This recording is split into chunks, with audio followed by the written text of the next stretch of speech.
Perfect.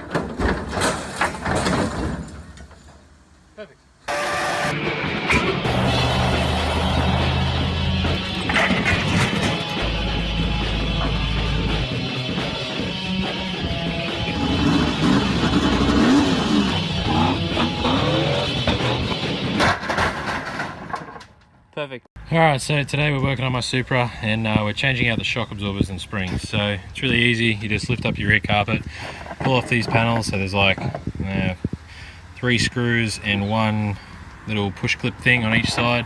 And then this panel. So when you take this off, you've got to be really careful. If it's a perfect condition Supra, these thingies here go with a piece of plastic in behind them, which is these little tabs here.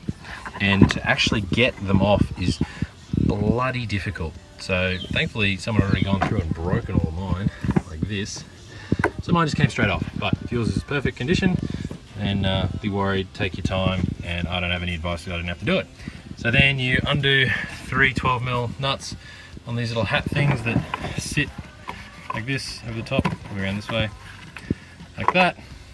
You undo them, take that off, and then there's 3 more 12mm. You might need a deep reach to get them.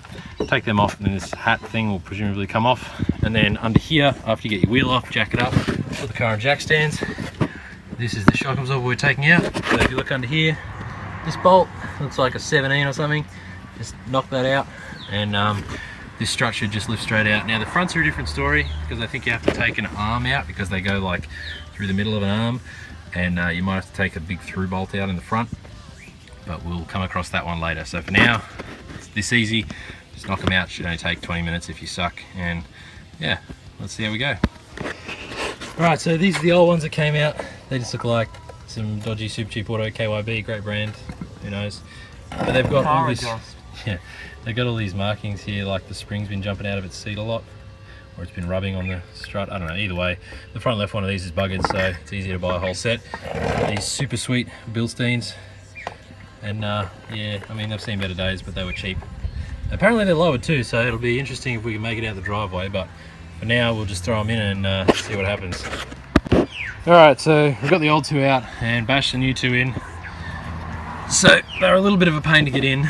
Sort of had to go in with the bottom next to it, and then put the top in and put some nuts on it loosely, and then get someone to stand on this to move it down, disconnect the sway bar from there, and then bash this with a hammer and try and bash the bolt through. It was really bad. If I did it again, I'd probably spend more time and drop an arm or something, but it seemed to work relatively well. The driver's side was a little harder than the passenger side for some reason, but now that they're both in, it's happy days. And supposedly the easy end of it was difficult, so yeah, good luck if you're going to do this by yourself. You definitely have to drop an arm. Alright, so currently removing the front shocks and springs, and this side is supposedly the hardest side of them all, but I found it to be a lot easier than the rears. Anyway, so pretty much you take out this enormous bar. Alright, so first you jack the car up, take the wheel off, blah blah blah. Then there's a dust cover under here. You just undo all the screws until it comes out, and then there's like 3 screws holding this in, and then you can pull it far enough away so that this bolt can slide behind it to come out of this. Once you get it out, you can undo the 3 at the top, 1 at the bottom, put a little bit of downward pressure on this. Be careful if you've got brand new suspension bushings, because if you rotate that one too far, it can tear this, like can tear the bush. So if you rotate this too far down, it can tear that bush. And similarly this one over here, and maybe some ball joints and stuff, but all my stuff's 20 years old, so I don't care. Anyway, so I push it down. You might need to take the sway bar end link off so the shock absorber can come out this way and then out the side, but I managed to just muscle mine out. And yeah, so apparently the other side's easier because you don't have to take, the water, whatever, out of the way, water spray bottle. So yeah, I'm just gonna go and grab the other one, the new one, and throw it in and put it all back together. Alright, so I got the other side in, and probably the hardest part of it was this bolt, just because it's a little tricky to get it lined up and balance everything without using a jack underneath. But I'm stubborn and I couldn't be bothered, so turns out you don't have to take these off. Just take this one off from there, take this cover off, rip that bolt out, and this comes straight in and straight out. It's really easy. You could get a little bit of extra movement if you remove your brake caliper so that this line doesn't go taut, but I mean, it's probably not, I didn't do it, it wasn't necessary really. So make sure everything's all happy when you put it back together. And yeah, I mean, ideally you should put it on the ground with the wheels on, give it a bounce, and then come under here and tighten stuff while it's at ride height to save you chewing out your bushes. But I would only do that on a brand new car, or like a brand new set of bushes rather, because these bushes are quite old. There's probably enough slop in them that I can get away with it. But yeah, use your own discretion. Don't blame me if they break. And yeah, have fun. Right, so I've got a little bit of explaining to do for the next part of this episode. I was helping a friend of mine, Anastasia, with her car. She owns a Toyota Celica, and we did a few different things on it. I just taught her how to do it, so she did it herself, and got her back on the road. She was really pleased with it. And while she was talking to me, she sneakily managed to work out the next part I needed for the Supra, and as a thank you for helping her fix her car, she bought me a new Gates timing belt kit, front main seal, the cam seals, as well as new cam gears, and a new idler and everything for the whole front of the motor. So I cannot thank her enough for doing that. It was completely by surprise. The package just rocked up in my house and I was absolutely ecstatic. Unfortunately, the video I took at the time, which this was in September in 2018, the video I took is corrupted. I have it, but it doesn't work. So this will have to do with this one photo I have of me opening it with all the parts there. So thank you, Anastasia. Words can't express enough just how grateful I am for this gift. It certainly went a long way to keep my car on the road and alive. So thanks again. Alright, so today we're going to work on the Supra, and it's finally summer, as you can tell by my updated work boots.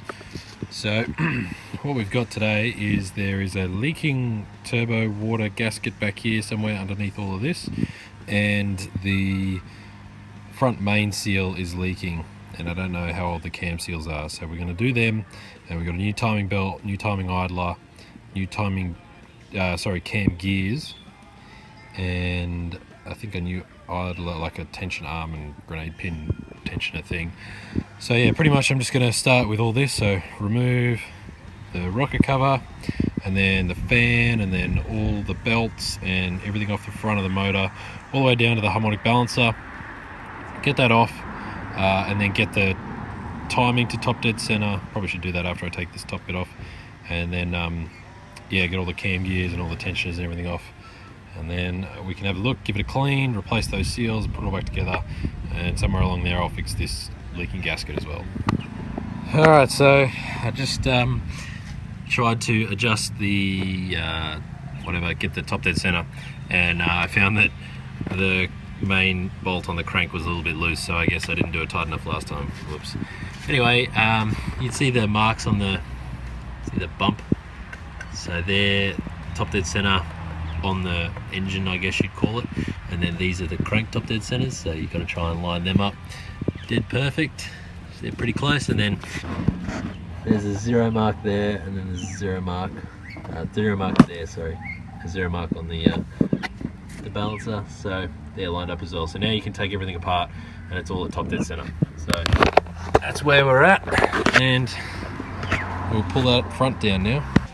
Alright, so I got all the cam gears off, the belt off, idler's still in there, it just needs an Allen key to get it off, and all the drives for the timing belt. So basically you pull this timing cover off, and then this little bugger will be sitting on here, so you pull him off, and then to get this off I just used a puller tool with some bolts in there. I don't know what size they are, but anyway, it comes off, and it looks like this ring is like a kind of interference fit, if anything.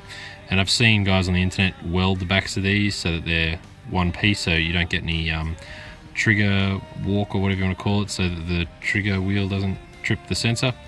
Anyway, I was panicking a little bit because I couldn't see a timing dot on any of these teeth, but it turns out it's just there, that little black bit on this tooth. So I had to make sure that was at top dead center. And then pulled these cam gears off, so these look pretty original. They're a little bit rusty and gross. And then this belt, it had been changed supposedly 20,000 kilometers ago, but I mean it's a Gates belt supposedly. It doesn't look too bad or anything, but not what I want to run. Neither are they. So I've got a fancy new one thanks to a good friend of mine, Anastasia. She decided to gift me some cam gears and a cam belt and some other bits and pieces like cam seals, because these are leaking a little bit, and the front main seal down there too. So pretty much all I got to do is take this dust cover off and see about removing these cam seals, throw the new ones in, and pry out the old crank seal down there, replace the tensioner, that one there, and all its bracketry and everything, and yeah, then throw it all back together after cleaning everything, because everything's filthy at the moment, and yeah, should come up a treat. So we'll just have to get into it tomorrow. Oh, also these bolts, or the bolts that hold the cam gears in place, and it's all sort of fallen off now, but I don't know if you can see or not, there's a bit of discoloration around the bottom of the threads here. There were chunks, massive, like, you know, imagine if you trim your fingernail, that sort of size chunk. You can see some of it here, of what I presume is Loctite of some sorts, and it was so tight, trying to get it off was near on impossible. So I highly recommend you crack those before you take everything off, so it's a bit easier on yourself. But yeah, just be careful if someone else has been into it. Anyway, that'll probably be me done for the day. I'll pack everything up and get back into it tomorrow.